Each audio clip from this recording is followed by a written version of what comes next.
एक ऐसी अवस्था जिसे हम सबको प्राप्त करना है।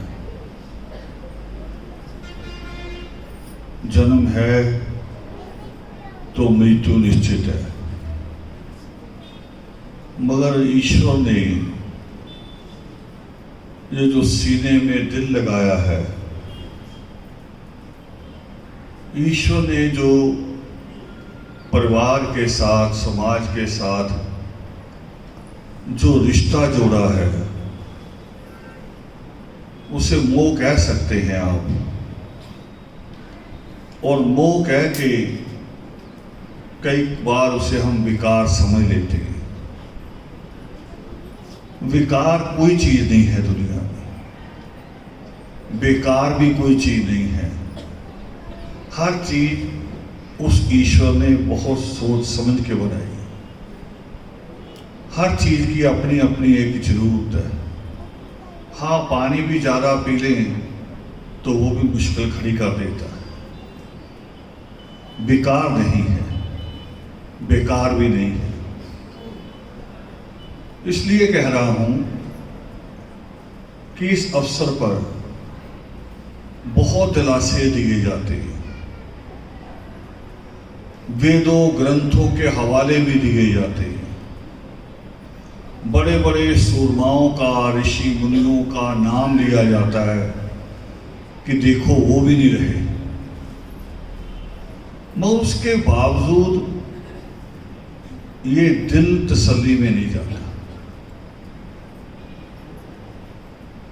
जो मोह है उस मेंबर के साथ जुड़ा हुआ, वो माँ हो, बहन हो, पत्नी हो, दादी हो बड़ी उम्र की,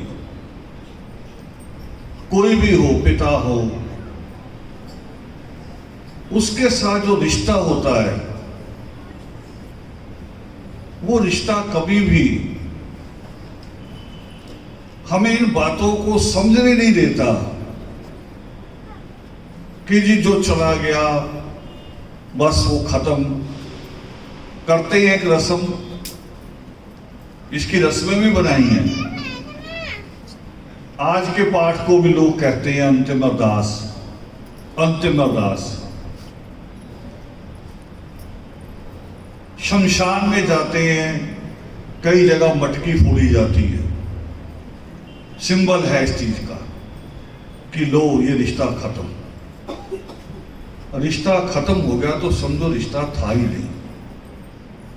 वो रिश्ता ही कैसा जो खत्म हो जाए। जिस मां ने 40 साल पाला, उस मां से एक मटकी फोड़ के कहें कि रिश्ता खत्म, इससे ज्यादा बड़ी बेवफाई तो हो ही नहीं सकती। रिश्ता खत्म नहीं, घर की एक ईंट भी लगाओगे ना जब कभी, तो आंख भर आएगी, मां याद आएगी कि मां होती तो कितना खुश होती। मां हर चीज पे, अपने बच्चों की हर चीज पे, और बल्कि उस वक्त जब दौड़ते हुए बच्चा मां को हरा देता है, उस वक्त मां ज्यादा खुश होती है कि आज मेरा बच्चा पूरी ताकत के साथ मेरे से आगे निकल गया। और वो मां जिसको सृष्टिकर्ता वाल्मीकि दयावान कहते हैं कि जननी और जन्मभूमि स्वर्ग से भी बढ़ता है। ये शब्द यूं ही नहीं कहा, इसके मायने हैं, मायने भी हैं, और हमारे जीवन का सारा जो कारोबार है वो निर्भर है मां पर। और मां के रूप में मां नहीं, बेटी हो, बहन हो, पत्नी हो। आप कभी सोच के देखो, ये जो आधा हिस्सा है आप जो बैठे हैं, आप कभी घर आए, लौटे घर बहुत साफ सुथरा दिखाई दे रहा है, थोड़ा आगे बढ़े, खाने की भी अच्छी महक आ रही है, भी खाना तैयार है, मगर इनमें से कोई एक भी ना हो, ना माँ हो, ना बेटी हो, ना बहन हो, ना दादी हो, ना पत्नी हो, घर में मौजूद ना हो, आपकी नजर में ना हो। आप बताओ घर घर लगेगा आपको? निर्भर है। इसीलिए परमेश्वर कहते हैं, जननी के बारे में तो कहा उन्होंने, बेटी की उत्पत्ति के बारे में भी कहा कि कन्या रत्न की प्राप्ति कई जन्मों के पुरुषार्थ के बाद होती है। ये सृष्टिकर्ता वाल्मीकि दयावान लिखते हैं। और इसी बात को गुरु नानक देव जी ने भी दोहराया कि सो क्यों बंदा आखिए जद जम्मे राजा। इसी बात को हजरत मोहम्मद साहब कहते हैं कि जब बेटी का जन्म होता है तो जन्नत का द्वार खुल जाता है। जन्नत का द्वार, जिसको हमारे यहाँ के कई धर्मशास्त्र उल्ट करके कहते हैं। वो कह रहे कि बेटी, लड़की, माँ, यानी कोई भी स्त्री, खाली स्त्री के संपर्क में आके आदमी नरक में चला जाता है। ये हमारे यहाँ के शास्त्र कहते हैं, जो शास्त्र सृष्टिकर्ता वाल्मीकि दयावान की शिक्षाओं से भटके, जिन्होंने हमारी उस अवस्था को, जानते आप कि हमारे यहां मातृ प्रधान हुआ करते थे घर, और लवली का घर मातृ प्रधान था। मां पुष्पा जो फैसला ले ले, जो कह दे, लवली सिर नहीं उठा सकता था। उसी को आज्ञा को कि ईश्वर की आज्ञा है।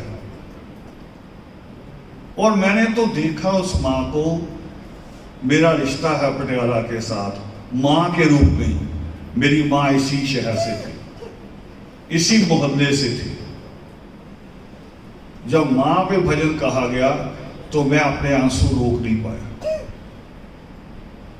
ये खाली की एक आदमी की शर्मो हया सामाजिक कि नहीं मैं बहुत बड़ा हूं, मैं बहुत मजबूत हूं, बिल्कुल नहीं।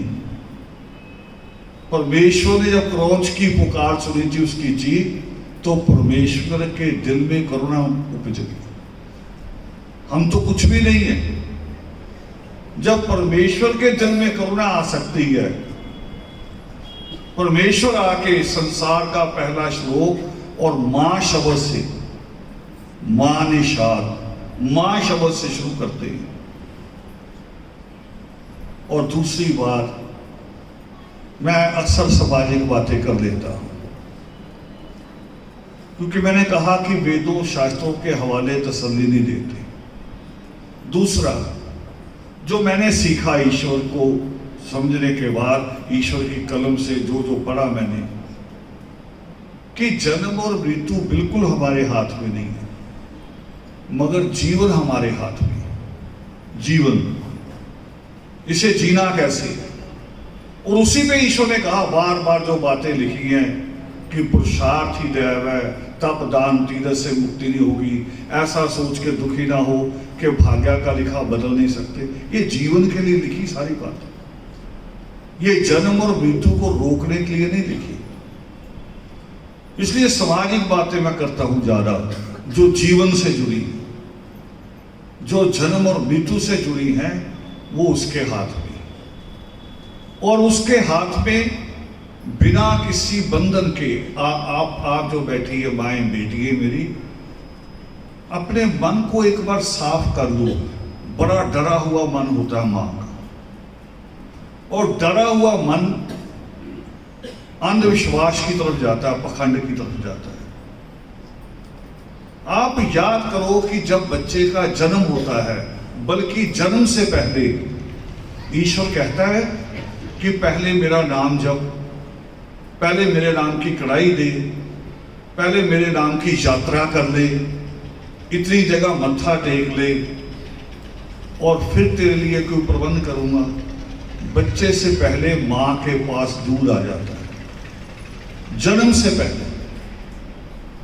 ईश्वर कुछ नहीं मांग रहा, दिमाग में बैठी हुई ये बातें, और इसीलिए ईश्वर ने उसको कहा कि वो स्वर्ग से भी बड़ी है, उसकी कोख स्वर्ग से भी बड़ी है।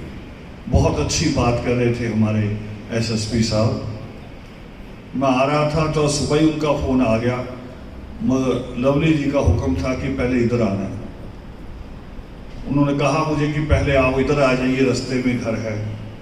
तो मैंने थोड़ी लंबी बात सोची आपके साथ, इसलिए भी नहीं रुका आपके यहाँ।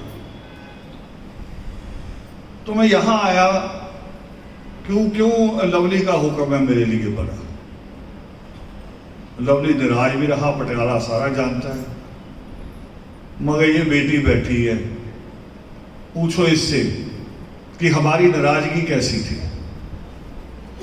जब कभी इस बेटी ने मुझे कहा कि ये चीज समझ में नहीं आती, मुझे क्या चुनना है, मैंने उस ईश्वर को याद किया कि एक बच्चे ने पूरी ईमानदारी से, पूरे यकीन से मेरे से पूछा है, तो मैं भी वही कहूं जो उसके लिए अच्छा है।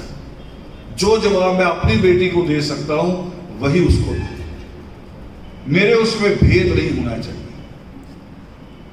गुस्से, गिले, शिकवे, शिकायतें जीवन में जुड़ी हुई होती हैं, मगर इतना होना चाहिए कि हम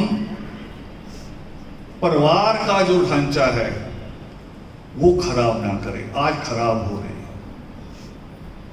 मैं लवली से ज्यादा लवली की पत्नी, बेबी,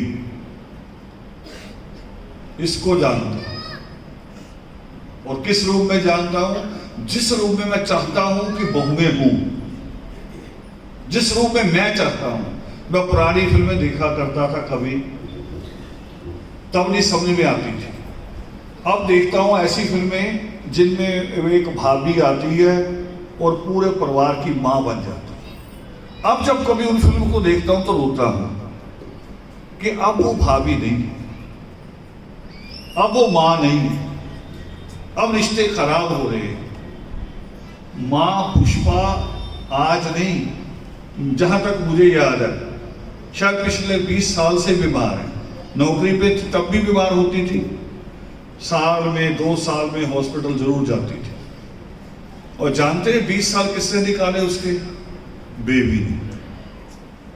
ये बहू ना होती तो वो 20 साल नहीं निकाल सकती। ऐसी बहुओं का, ऐसी बेटियों का होना जरूरी है। मगर हमने अब बेटियों की शिक्षाएं खराब कर दी। बेटियों को हम पहले ही परिवार तोड़ना सिखा रहे हैं। पटियाला के सारे लोग बैठे करीब हैं।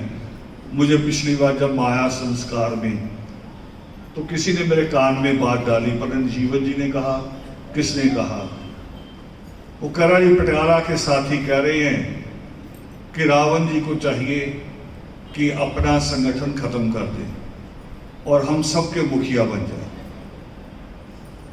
मैं सोचता हूं कि जब परिवार एक नहीं रख सकते 5 मेंबरों का, तो कौम एक रख सकते हैं। बुनियाद है। मैं रामपुर गया एक बार, जब पहली बार गया जीवन में, यूपी रामपुर, जिसकी अभी न्यूज आ रही कल परसों से आजम खान की। उस रामपुर में 5 बजे पहुंच जाती गाड़ी। मुझे कह रहे थोड़ा सा आराम कर, तो मैं सोया। एकदम आंख खुल गई आधे पौने घंटे बाद। मेरे सामने वाली चारपाई पे 2 लोग बैठे। मैं उठ गया, मुझे लगा बहुत बड़ा झगड़ा हो रहा है। तीसरे आदमी ने बताया कि झगड़ नहीं रहे, सगे भैया आपस में बात कर रहे हैं। मैं कहा बात, और इतनी गाली बात बात में सगे भाई करे, ये हमारे यहाँ की भाषा है। यानी ये चीजें बदलेगा कौन? भाषा में गालियां हैं, परिवार में आपस में द्वेष है, और मैं कहूं कि कौम एक हो जाएगी। कौम एक हो ही नहीं सकती। जैनियों ने की कौम एक, उनके अंदर तरीका था कि गरीब का भी हाथ पकड़ के लाना है। इतिहास पढ़ो आप यहूदियों का। जैनियों के साथ तो वो नहीं हुआ, ये तो कारोबारी रहे हैं। चलो 2-4 परिवार, 10 परिवार गरीब रहे होंगे। यहूदी कौन? जिनको मार मार के उनके देश से निकाल दिया गया। 2000 साल, 1850 साल तो उनकी हिस्ट्री खुद कहती है। 1850 साल वो पूरी दुनिया में भटक रहे छोटे छोटे ग्रुपों में, और लास्ट में फैसला किया, खुद ही सोचा उन्होंने कि हमारा हल कैसे होगा। जब सेकेंड वर्ल्ड वार हुई 1941 की, जो 1945 तक चली, तो यहूदी कुछ संपन्न भी थे, पैसे वाले। इंग्लैंड में उनके बैंक थे। उन्होंने इंग्लैंड की गवर्नमेंट को पैसा दिया युद्ध के लिए और कहा कि जब युद्ध जीत जाओ हमारा देश अलग कर देना, बस इसलिए पैसा दे रहे हैं। मगर तब भी बात नहीं बनी, और फिर आखिर में बैठ के फैसला क्या लेना पड़ा कि जो गरीब यहूदी है, जो इधर उधर भटके हुए हैं, उनके बच्चों को भी अपने वाले स्कूल में लेके आओ, और नहीं कुछ देना, उनको मकान नहीं बना के देना, राशन नहीं देना, सोने की चेन नहीं देनी, उनके बच्चों को अपने स्कूल में ले आओ। और हुआ फिर, और आज वो यहूदी क्या है? आज इजराइल दुनिया की सुपर पावर कहलाता अमेरिका है, मगर टेक्नोलॉजी इजराइल से नहीं जाती। 7 देशों ने एक बार हमला किया इजराइल पे, 7 को हरा दिया। 7 देशों को। सबसे बड़ा प्राइज होता है नोबेल प्राइज, पढ़ाई लिखाई में साइंटिस्टों को मिलता है, इकोनॉमिस्ट को मिलता है, हर चीज, हर अलग अलग क्षेत्र के लोगों को। और सबसे छोटी कौम है यहूदी, दुनिया में सबसे छोटी। 1 करोड़ भी नहीं है, हम 130 करोड़, अमेरिका 30 करोड़, वो 1 करोड़ भी नहीं है, मगर 40% नोबेल प्राइज यहूदी जीतते हैं। किस लिए? उन्होंने हाथ पकड़ा अपने सारे बच्चों का, अपने बराबर के स्कूल में ले गए। और मैं क्या सोचता हूं, मेरी कौम, कि जहां मेरा बच्चा पढ़ता, पड़ोसी वाला ना वहां आ जाए। ये नहीं आना चाहिए वहां, ये नालायक होना चाहिए। बताओ, अगर पड़ोसी की छत से बदबू आएगी, वहां कूड़ा है, वहां मच्छर मक्खी पैदा हो रहे हैं, तो मेरे घर नहीं आएगी, वो मच्छर मक्खी मेरे घर तक नहीं आएंगे। अगर पड़ोसी के बच्चे लायक होंगे तो बताओ, आप निश्चिंत हो जाओगे? नहीं निश्चिंत हो जाओगे कि पड़ोसी के बच्चे लायक है, अब मेरे बच्चे बिगड़ नहीं सकते। मगर हमारे अंदर द्वेष, ईर्ष्या है। जब मुझे मां पुष्पा का पता चला कि वो अपनी संसारिक यात्रा पूरी करके अनंत योग में शामिल हो गई हैं, ये बैठे हैं बच्चे, इनका पूरा परिवार बैठा खन्ने वालों का। इनमें से पूछो किसी ने कहा हो कि आपने आना है? एक ने भी नहीं, सिर्फ सूचनाएं आई।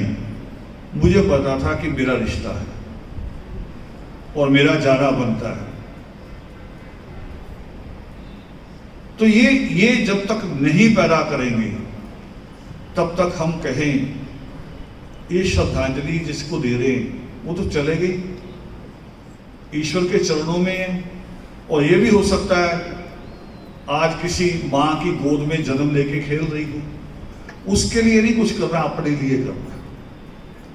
ये अंतिम अरदास उसके लिए नहीं होती, मेरे और आपकी जो हिम्मत टूटी है उसके लिए होती है। इसी परिवार की एक और मिसाल है, मुकेश रावल जी, इसके बड़े भाई, लवली के बड़े भाई मिसाल हैं। मैंने आपका वहम कहा ना, वहम निकाल दो। ईश्वर कभी कुछ नहीं मांगता। हमें वहम पड़े हुए हैं कि ये मन्नतें ये कराइए, ये पूजा पाठ सारा कुछ। मुकेश की शादी हुई, कहा जी देवी जाएगी साथ। वो कह रहा कृपान लाया हूं, इस पे ले जाऊंगा। करे देवी को कृपान पे ले जाओगे? लोगों ने कहा पागल है। और ज्यादा लोगों ने क्या कहा, औरतों ने, कि देखना जाते ही रास्ते में कुछ हो जाएगा। जब रास्ते में कुछ नहीं हुआ, वो 2-3 दिन बाद ससुराल दोबारा हो आया, फिर कह रहा देखना इसकी औलाद नहीं होगी। और मुकेश की कौन कितनी औलाद है? 3, और तीनों लड़के। जो आप मांगते हो ज्यादा, जो आप ज्यादा मांगते हो वो लड़के। एक बात मैंने इस पे भी कर ली, हम मां को याद कर रहे हैं और ईशो ने कहा कि ये रत्न है। हजरत मोहम्मद साहब कह रहे कि जन्नत के प्रवेश द्वार है। आज एक समस्या आ रही है, बैद जी भी एक दिन आए थे, उस दिन भी बात हुई थी। समस्या आ रही है कि मेरी कौम की बेटियां 60 से 70% पढ़ रही हैं,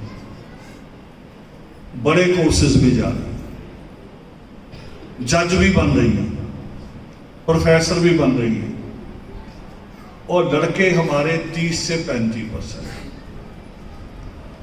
और कारण ये है, ये माएँ, ममता होनी, प्यार होना कोई बुरी बात नहीं। मैं भी बहुत प्यार करता हूं बच्चों से। ये मैं प्यार की बात कह रहा था, तमसा ने मेरे साथ किसी डर से डरा के नहीं वैसे राय ली, मेरे प्यार ने, मेरे मोह ने इसको राय दी। प्यार मैं भी करता हूं बच्चों के साथ, पर मेरी कौम की माओं का प्यार बहुत बुरा हो रहा है। इतना बुरा हो रहा है कि आपको अपनी लड़कियों के लिए रोना पड़ेगा कि अब इनको कहां इनकी शादी करनी है। वो लड़के हैं हमारे पास, नकम्मे, नलायक। फिर भी अजीब बात है, और भी हंसोगे राजेंद्र जी आप मेरी बात सुन के। मैं ये बोल के उतरा एक मंच से मोटरसाइकिलों के खिलाफ, बच्चों की पढ़ाई को लेके, गेट तक गया, हमारे एक साथी अपने बच्चे को लेके आगे खड़े, कह रहे जी इसको मोटरसाइकिल लेके देना है, कह रहा है। मैंने पूछा क्लास कौन सी है? क्लास 8वीं। मेरे साथ भी बच्चा आया हुआ था, आनंद का लड़का। मैंने उसे बुलाया, मैं कहा इधर आओ सुकेश, तुम्हारी क्लास कौन सी है? कर रही एमए। मैं कहा बताओ कितने मोटरसाइकिल है? कर रहा मैं ऑटो पे जाता हूं। जो एमए आज कर रहा है, कल को पीएचडी करेगा, उसको हमारे मोटरसाइकिल की जरूरत पड़ेगी? बल्कि वो तो मुझे विदेश यात्रा करा देगा, मैं आपको भी घुमा के लाऊं। थोड़ी सी ये सोचने की जरूरत है, इससे कैसे निकलेंगे। मैं उस दिन हाथ मैंने लवली को कहा, पूरी पंचायत में आप सारे बैठे थे, मैंने कहा बेटे सादी रोटी और दाल देनी है आए लोगों को, कह के गया हूं। मैं कहा लोग बहुत कुछ कहेंगे, रिश्तेदार भी कहेंगे, नाक की बात भी करेंगे, तेरा नाक काट के ले जाएंगे, मगर जब कर्जा उतारना तो अकेला ही होगा, कोई नहीं होगा। होता कोई जब कर्जा चढ़ता है, कोई साथ नहीं होता। और बुआ और मासियां हमारे बच्चों को बिगाड़ रही हैं। आप सारी बुआ मासी होती हैं। बाप ने अगर डांट दिया बच्चे को, बुआ का फोन आया था शाम को, लड़का मेरे पास भेज दे, या मासी का। मगर हैरान है कि रखती कितने दिन है, शादी के बाद कोई रखता है? फिर निकाल देती है, यानी बिल्कुल निकम्मा करके ना, फिर माँ बाप को वापस पकड़ा देती कि ये रख लो। इसको बदलने की जरूरत है। लवली जी का संघर्ष है, लाख नाराजगी रही हो, मगर जो एक वर्कर का जो गुण होता है कि बिना सुबह शाम धूप अंधेरी देखे निकल पड़ना, उस मां के कारण ही था। पता था कि मां घर बैठी और खून में भी है। और अभी अभी मिसाल बता रहा हूं, मुझे अभी मिलने आए आपके शहर के बड़े लीडर इंद्रमोहन बजाज, अभी मिल के गए। बड़े लीडर भी है, बड़े बिजनेसमैन भी है। वो इसका रिश्ता होगा ना उसके साथ। वो मुझे कह के गए, कह रहे जी एक बड़ा योगामृत कराओ शहर में, खर्चा सारा मेरा। इसको साथ लेके लवली को खड़े, खर्चा सारा मेरा, पर प्रधान सारे बैठे, मैं कह दूं मुझे आदत है। ऐसा नहीं कराना कि इंद्रमोहन खर्चा दे रहा है तो 2.5 लाख वाला गायक बुला ले, सारी कौम को नाचने पे लगा दें। ऐसा नहीं, ये तरीका नहीं। अब तो हमारे प्रगट दिवस ऐसे होते हैं। मैं छावनी मोहल्ले में गया अभी इसी प्रगट दिवस पे, पता नहीं एक बेढंगा सा गायक गा रहा, खड़ा हो गया, बेढंगा सा, जिनके बाल खड़े किए होते ऊपर को, जैसे फसल कटी होती है ताजी ताजी। पता नहीं उसको क्या बीमारी सी पड़ी, थोड़ी देर में करो ताली मारो ताली। भाई ताली वाली कौम थोड़ी है, वो अलग होते हैं। फिर थोड़ी देर में और दो दौड़ा पड़ा उसे, करा हाथ ऊपर करके मारो। मैं तब भी चुप रहा। मैंने कहा कि इन्होंने बुलाया मुझे वैसे ही, प्रगट दिवस है, चलो चुप रहो। मगर सबर तोड़ दिया। थोड़ी देर में करा जिसको प्यार है उठ के नाचो। 5-6 औरतें उठ के खड़ी हुई। फिर मैं उठा, मैं कहा बैठ जाओ। डांटा, मैंने कहा इसका माइक छीन लो। छीन लिया माइक। मैंने कहा उसे उसी योगामृत में, प्रगट दिवस पे, मैं कहा ये तेरी माँ का गिद्धा नहीं है, ये परमेश्वर का योगामृत का प्रगट दिवस है। कभी गुरुद्वारे में गए हैं? मैंने अभी भी कहा इन बच्चों को भी, फिरोजपुर की सबसे बढ़िया भजन पार्टी है आदर्श की, मगर मैंने इनको भी भेजा कि हारमोनियम की आवाज कम करो, जो आप बोलो वो सुनना चाहिए, भी आप क्या कहने आए। 2-3 साल रखते हैं गुरुद्वारे में, क्यों? क्योंकि असल में तो गुरु वाणी सुननी है। गुरुओं ने कहा क्या हमारे लिए वो सुनना है, हम वो सुन ही नहीं रहे। हम तो अपनी अपनी वाणी में लगे, अपनी अपनी में नहीं। उस परमेश्वर के कथन वो हैं। मैंने अभी कहा ना कि दुनिया की सबसे बड़ी पावरफुल कौम यहूदी है। अगर आप योग शिष्ट पे ऊपर अमल कर गए तो दुनिया की सबसे पावरफुल कौम होंगे आप। कमी नहीं है आप में, लड़ने की भी उनकी जैसी ताकत आप में। रोज सीवर में डूब के मरते हैं, दूसरा भी जाता उसे बचाने, वो भी हमारा ही होता है। हिम्मत बहुत है, हौसला बहुत है आप में, सिर्फ कलम की कमी है, ज्ञान की। यही आंदोलन है धर्म समाज का, असल में आंदोलन ही यही है।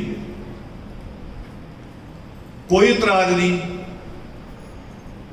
हम संगठन तोड़ सकते हैं, खत्म कर सकते हैं कौम की एकता के लिए, मगर कौम को सोचना पड़ेगा। मगर पहले फैसला लो, मैं हूं बहुत कड़वा, बड़ा सख्त आदमी हूं, चाहे घर में भी हूं। तभी घर की मिसाल दी कि घर में बच्चों को मोटरसाइकिल नहीं लेने दिया, मगर ये कड़वी दवाई आपको ठीक कर देगी। ठीक करने के लिए, बिगाड़ने के लिए नहीं, ठीक करने के लिए। तो जो मैंने देखा लवली की मिसेज को, बेबी को, उसी की सेवा ही सेवा नहीं। तीनों बच्चे, मुझे याद आज जब लड़के का एडमिशन था कनौज कुछ की, अतिकाय जी खुद आए थे एडमिशन करवाने के लिए। और ये नहीं कि आप अचानक आ गए, लवली की चिंता थी कि अपने लड़के को बड़े से बड़े स्कूल में डालो। होना ही यही चाहिए, बड़े से बड़ा मकान नहीं, हम कितना बड़ा बना सकते हैं। अभी एसएसपी साहब कह रहे थे जगह ही छोटी तो बड़ा कितना बना लोगे उसका। हाँ, बड़ा अफसर बनाओ, वो कोठियां बना लेगा, माँ बाप को भी सुख देगा। माँ पुष्पा को याद करें तो इसी रूप में करें, उसकी अकेली की कमाई। और ये शायद लास्ट 15 साल तो पेंशन पे चले हैं, मगर कैसे चले हैं कि नजायज खर्चे नहीं थे। प्राथमिकता थी कि पहली प्राथमिकता बच्चों की फीस है, बाकी खर्चे बाहर में निकलेंगे। और आज वो बच्चे बराबर खड़े हो गए, बराबर खड़े हो गए। मुझे बताया एक एक बच्चे के बारे में, खुशी हुई। यही तो है। और बहुत सारे ऐसे भी होते हैं जो मुझसे रुष्ट होकर अपने बच्चे बिगाड़ लेते हैं, लवली उनमें नहीं। यह सबसे खूबसूरत बात है। गुस्सा अकेला अपनी जगह, मगर मिशन अपनी जगह। उससे नहीं भटकना चाहिए। यही मैं कहता हूं, सिख सिख से लड़ता है, मगर दरबार साहब से अलग थोड़ी होता है। उसका मिशन वही रहता है। कहीं कीर्तन दरबार चल रहा, उसने वैसे ही नतमस्तक होना है। तो ये एक बड़ी चीज है। और अंतिम प्रार्थना मैंने करनी है आप लोगों को कि थोड़े से लफ्ज़ मेरे जरूर कड़वे हैं, फिर दोबारा दोहरा रहा हूँ, अंतिम भी नहीं दोहरा रहा हूँ, शायद समझ में नहीं आया अभी आपको, कि लड़कियाँ 60-70% पढ़ रही हैं, लड़के 30-35% मुश्किल से पढ़ रहे हैं। इनकी शादी कहाँ करोगे? सोच लो, कहाँ जाएंगे? और अगर किसी ने मान लो जो और दलित जातियां हैं, ऐसी कास्ट है, अगर उधर कहीं रिश्ता जोड़ दिया तो हम ही गालियां देंगे उसको कि देखो जी कौम के बाहर चले गए। और कसूर किसका है? कसूर कौम का है। ये नहीं होना चाहिए। इसको हर हालत में दुरुस्त करने की कोशिश करो, जितना ज्यादा रोक सकते हो। और सरकार ने तो नारा दिया है कि बेटी बचाओ बेटी पढ़ाओ। मेरी कौम के लिए नारा है कि बेटा बचाओ बेटा पढ़ाओ। इनके लिए जरूरी ये है। ये ना बेटे को बचा रहे हैं, वो 11-12 बजे तक आवारागर्दी करता है। माँ खुश बड़ा होती है, करी इसके यार बड़े हैं, थोड़े दिनों बाद पता चलता है यारों समेत थाने में बड़ा पकड़ा, लाओ भी छुड़ा के लाओ। ये चीजें थोड़ी सी सुधार लाने की जरूरत है। मैं बहुत सारी कथाएं कह सकता हूं, रामायण से भी, योग शिष्ट से भी और ग्रंथों से भी, मगर जिसकी जरूरत है आपको, मैं वो बात कहना चाहता हूं जिसकी जरूरत है। फालतू की बातें मैं बोल के चला जाऊं, आपको लगे बहुत ग्रंथ हुई, वाह वाह इस ग्रंथ का तो नाम ही नहीं सुना, मगर उसका मेरे लिए क्या यूज है, मेरी कौम के लिए इस्तेमाल कहाँ है? तो इसलिए मां पुष्पा को श्रद्धांजलि देते हुए और इस परिवार का जो इतना बड़ा एक दुख का पहाड़ टूटा है, लवली जी, और हम लवली कहते रहे, लवली ही है सबके लिए, नाम उनका संजीव है मगर लवली रहे हैं। ऐसे मुकेश का एक बड़ा रोल रहा है, हालांकि कई चीज़ों की मुझे शिकायत है मुकेश से, मगर जो नीतिगत बातें हैं सिद्धांतक, उससे डगमगाया नहीं करना, सिद्धांतक बातों से नहीं डगमगाया। ये बड़ी बात होती है। तो इस परिवार को परमेश्वर हिम्मत दे, ताकत दे कि ये परिवार जो एक बड़ा दुख है, और बच्चों का बहुत प्यार था माँ के साथ। मैं उस दिन जब आया तो देखा मैंने जो हालत थी बच्चों की, और ये केवल उसी दिन नहीं, बार बार होगी, बार बार जब भी कभी माँ का नाम कुछ भी याद आएगा, कोई बच्चा पेपर दे के भी आएगा ना कि इतने नंबर आए हैं, उस दिन भी माँ पुष्पा की याद आएगी कि वो कितनी खुश होती, उछल पड़ती। मगर फिर भी एक बात जरूर कहूंगा बेटे आपसे कि आपने उसे खुश भेजा है, जैसे लायक बच्चे बनाए हैं, वो मां दुखी नहीं गई। ये एक बड़ी बात, बहुत अच्छी बात है। और ये समाज सारा अपनाए, ऐसी बहु बेटियां पैदा हों, ऐसे बच्चे पैदा हों, और ख़ास तौर पे वो मोटरसाइकिल वाले ना हों। मैंने बार बार कहना है, मैं बहुत दुखी हूँ इस बात से, क्योंकि ये मुसीबत आ रही है बड़ी। आप तब जागोगे जब आपके घर आ जाएगी, मैं तब जागा हूँ जब मेरी कौम पे आई हुई। तो इसके लिए जरूर प्रयास करें, जुड़े, हमारी बात से जुड़े, चाहे संगठन से जुड़े या ना जुड़े। जय हो।